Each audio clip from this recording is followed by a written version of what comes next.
السلام علیکم ورحمۃ اللہ وبرکاتہ۔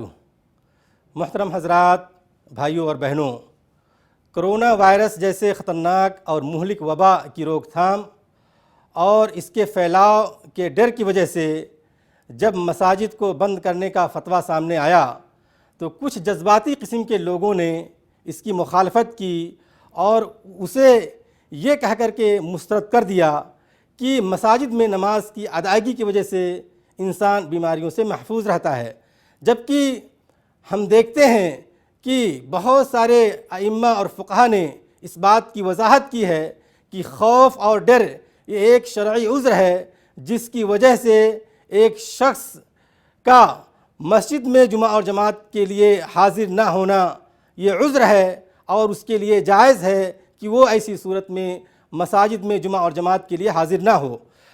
ساتھ ہی ساتھ ہم یہ دیکھتے ہیں کہ موجودہ بیماری کا خطرہ بیشتر مصلین اور نمازیوں کو لاحق ہے، جیسا کہ ڈاکٹروں نے اس کی توثیق اور تاکید کی ہے۔ ساتھ ہی ساتھ اسلامی مقاصد میں سے ایک عظیم مقصد ہے انسانی جانوں کا تحفظ کرنا۔ موجودہ صورتحال میں مساجد کو بند رکھنے سے اسلام کے اس عظیم مقصد کی تعمیر و تکمیل ہوتی ہے۔ میرے بھائیوں، حکومت قطر کی طرف سے وقتاً فوقتاً بہت ساری احتیاطی تدابیر اختیار کرنے کے سلسلے میں ہمیں رہنمائی ملتی رہتی ہے۔